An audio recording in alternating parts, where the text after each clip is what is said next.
মধ্যযুগের কবি কিংবা নাইটদের থেকে শুরু করে বর্তমান যুগের ইতিহাসবিদ, প্রত্নতত্ত্ববিদ, ঔপন্যাসিক, চলচ্চিত্র পরিচালক কিংবা নাৎসি নেতা, সবার মধ্যেই একটি সাধারণ জিনিস হলো এরা সবাই ছুটেছেন হোলি গ্রেইলের পেছনে।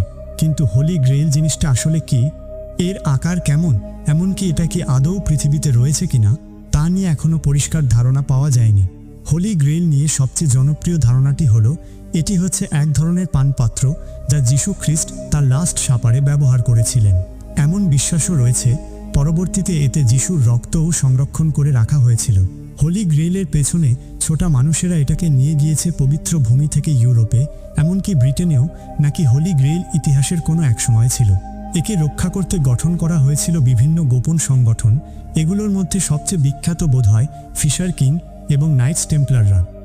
এই পবিত্র ক্ষমতাধর জিনিসটির সাথে মিলেমিশে একাকার হয়ে গিয়েছে বিভিন্ন কল্পিত ইতিহাস, গুজব, অতিপ্রাকৃত জিনিস আর কনস্পিরেসি থিওরিস্টদের আজগুবি তত্ত্ব। তাই বিভিন্ন গুজব আর কল্পকাহিনী থেকে আসল সত্যগুলো আলাদা করে দেখে নেওয়া দরকার। হোলি গ্রেইল আসলে কি? যিশুর ব্যবহৃত জিনিস নিয়ে পশ্চিমা ক্যাথলিক খ্রিস্টানদের আগ্রহ কম নয়। বিভিন্ন ক্যাথলিক গির্জা দাবি করে তাদের কাছে আছে ক্রুশবিদ্ধ করার পর যিশুর দেহ থেকে খুলে নেওয়া চামড়া। আবার অনেকে দাবি করেন তাদের কাছে ক্রুশবিদ্ধ করার সময় ব্যবহৃত পেরেকগুলোও রয়েছে। তবে এগুলোর মধ্যে সবচেয়ে বিখ্যাত হলো অধরা হোলি গ্রেইল। হোলি গ্রেইল নিয়ে এত মাতামাতি করার কারণ বোধহয় এটার আসল আকৃতি, এর অবস্থান কিংবা এর অস্তিত্ব নিয়ে ধোঁয়াশাপূর্ণ ধারণা। খ্রিস্টানদের মধ্যে একটি খুবই জনপ্রিয় বিশ্বাস হলো লাস্ট সাপারের সময় যিশু এটা পানপাত্র হিসেবে ব্যবহার করেছিলেন এবং যিশু যখন ক্রুশবিদ্ধ হচ্ছিলেন তখন অ্যারিম্যাথিয়ার জোসেফ এই পানপাত্রে যিশুর রক্ত ভরে রেখেছিলেন। লাস্ট সাপারের সময় ব্যবহৃত এই বিখ্যাত পানপাত্রের উল্লেখ রয়েছে ম্যাথিউ, মার্ক এবং লুকের গসপেলে, যা ইতিহাসবিদদের মতে লেখা হয়েছিল 80 থেকে 100 খ্রিস্টাব্দের মধ্যবর্তী সময়ে। তবে হোলি গ্রেইল খ্রিস্টানদের মধ্যে জনপ্রিয় হয় আরও 1000 বছর পর, যখন এর সাথে রাজা আর্থারের গল্পগুলো মিলেমিশে একাকার হয়ে যায়। লিখিত আকারে হোলি গ্রেইলের প্রথম উল্লেখ পাওয়া যায় ফরাসি কবি দ ত্রোয়েসের কবিতায়। 1180-এর দশকে লেখা এই অসম্পূর্ণ কবিতায় কবি উল্লেখ করেছেন পার্সিফাল, রাজা আর্থারের একজন নাইট, ফিশার কিংদের আস্তানায় গিয়ে বিভিন্ন গোপন জিনিসের সন্ধান পায়। ফিশার কিং মানে হলো গ্রেইল রক্ষাকারী বিশ্বস্ত গুপ্ত সংঘ। 1191 থেকে 1202-এর মধ্যবর্তী সময়ে আরেক ফরাসি কবি রবার্ট ডি বোরো তার জোসেফ ডি অ্যারিমাথিয়ে কবিতায় উল্লেখ করেছেন ক্রুশবিদ্ধ করার সময় যিশুর রক্ত হোলি গ্রেইলে বোতলবন্দি করার ঘটনা। অর্থাৎ জোসেফ হচ্ছে হোলি গ্রেইলের প্রথম প্রধান রক্ষাকর্তা। ত্রয়োদশ শতাব্দীর প্রথম দিকে জার্মান কবি ওলফ্রাম ফন এশেনবাখ তার পার্সিভাল কবিতায় তুলে ধরেছেন পার্সিভাল নামক এক নাইটের কথা, যে হোলি গ্রেইল উদ্ধার করার জন্য এক দুঃসাহসিক অভিযানে নেমেছিল। ওই একই সময়ে ওয়েলসের বিভিন্ন জায়গায় হোলি গ্রেইল ও রাজা আর্থারকে নিয়ে বিভিন্ন কাব্য উপন্যাসে লেখা হয়, যা পরবর্তীতে স্যার থমাস ম্যালোরি ইংরেজিতে রূপান্তর করেন। তারপর থেকে বিভিন্ন গল্প উপন্যাসে বারবার উঠে এসেছে এই রহস্যময় জিনিসটির কথা। টেনিসন, স্পিলবার্গ কিংবা ড্যান ব্রাউন, কারো গল্পে কি তাহলে সামান্য সত্যের ছায়া আছে? গুজব রয়েছে ক্রুসেডের সময় সারাসেন বাহিনী যখন জেরুজালেমে প্রবেশ করে তখন নাইটস টেম্পলাররা এটি নিয়ে পালানোর সময় হারিয়ে ফেলে। পরবর্তীতে একে কোনোভাবে উদ্ধার করে ব্রিটেনে নিয়ে যাওয়া হয়। তবে হোলি গ্রেইলকে নিয়ে গুজবের অভাব নেই। পৃথিবী জুড়ে কম করে হলেও 200টি গির্জা এবং জাদুঘর দাবি করেছে যে তাদের কাছে রয়েছে আসল হোলি গ্রেইল।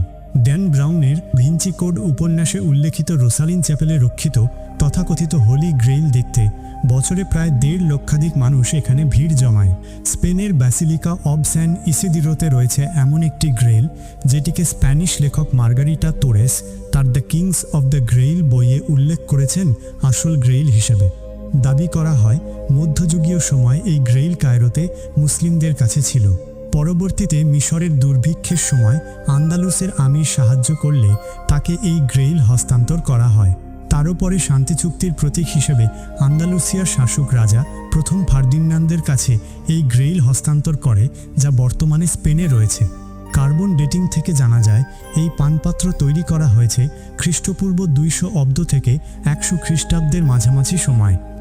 এছাড়াও যুক্তরাষ্ট্রের নিউ ইয়র্কে অবস্থিত মেট্রোপলিটন মিউজিয়াম অব আর্ট জাদুঘর, স্পেনের ভ্যালেন্সিয়া ক্যাথেড্রাল, ইতালির স্যান লরেঞ্জো ক্যাথেড্রাল, ফ্রান্সের চ্যাটু ডি মন্টসেগুর সহ অসংখ্য গির্জা দাবি করে তাদের কাছে রক্ষিত পানপাত্রটি আসল হোলি গ্রেইল। আভালোনে হোলি গ্রেইল কিংবদন্তি অনুযায়ী প্রথম শতাব্দীর দিকে অ্যারিম্যাথিয়ার জোসেফ হোলি গ্রেইল সাথে নিয়ে ইংল্যান্ডে আসেন। ইংল্যান্ডের সমারসেটের নৌকায় এসে সেখান থেকে পায়ে হেঁটে গ্লাস্টনবুরি তোর দ্বীপে যান। আর্থারিয়ান উপকথা অনুযায়ী এই দ্বীপের নাম আভালোন। হেঁটে ক্লান্ত জোসেফ তার জিনিসপত্র মাটির নিচে পুঁতে রেখে ঘুমিয়ে পড়েন। সকালবেলা ঘুম থেকে উঠে দেখেন সেখানে একটি বিশাল গাছ জন্ম নিয়েছে, বর্তমানে যেটি পরিচিত গ্লাস্টনবুরি থর্ন নামে। এরপর জোসেফ স্থানীয়দের মধ্যে খ্রিস্টান ধর্মপ্রচার শুরু করেন। তার প্রচারের ফলে সেখানকার স্থানীয় সবাই খ্রিস্টানে পরিণত হন। 600 খ্রিস্টাব্দের দিকে ইংল্যান্ডের প্রথম খ্রিস্টান রাজা হন অ্যাথেলবার্ট। কিংবদন্তি অনুযায়ী হোলি গ্রেইল এরপর পাতালে চলে যায়। পরবর্তীতে রাজা আর্থার এবং তার নাইটরা তা উদ্ধার করে। এই গল্প নিয়ে কোনো উল্লেখযোগ্য রেকর্ড পাওয়া না গেলেও এই কাহিনী বিখ্যাত হয় যখন রবার্ট ডি বোরন তার জোসেফ ডি অ্যারিম্যাথিয়া কবিতায় এটি উল্লেখ করেন। আসলে এটা ব্যবসার জন্য তৈরি কাহিনী। গ্রেইল হচ্ছে কবিদের মস্তিষ্ক প্রসূত আবিষ্কার, আর এটা কখনোই খুঁজে পাওয়া যাবে না, যেমনটা পাওয়া যাবে না হ্যারি পটারের গোল্ডেন স্নিচ। গত 2 শতাব্দী ধরে হোলি গ্রেইলের কিংবদন্তি আরও মুখরোচক হচ্ছে। সাধারণ জনগণকে আকৃষ্ট করার জন্য তৈরি করা হচ্ছে কল্পিত ইতিহাস সমৃদ্ধ বই ও চলচ্চিত্র। অনেক ইতিহাসবিদের মতে শুধুমাত্র ব্যবসা করার উদ্দেশ্যে লেখক আর ফিল্মমেকাররা হোলি গ্রেইলকে ব্যবহার করছেন। 1975 সালে তৈরি Monty Python and the holy grail মুভিতে দেখা যায় রাজা আর্থারের নাইটরা হোলি গ্রেইলের পেছনে দৌড়ে বেড়াচ্ছেন, আর তাদেরকে হাতছানি দিয়ে ডাকছে বিভিন্ন বিপদ আর বাধা বিপত্তি।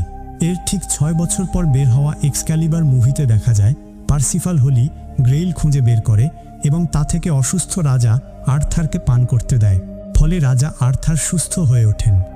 1989 সালে মুক্তি পাওয়া বিখ্যাত movie Indiana Jones and the last crusade মুভিতে দেখা যায় হোলি গ্রেইলের পেছনে ছোটা নাৎসি বাহিনী আর প্রত্নতত্ত্ববিদ হ্যারিসন ফোর্ডের লড়াই।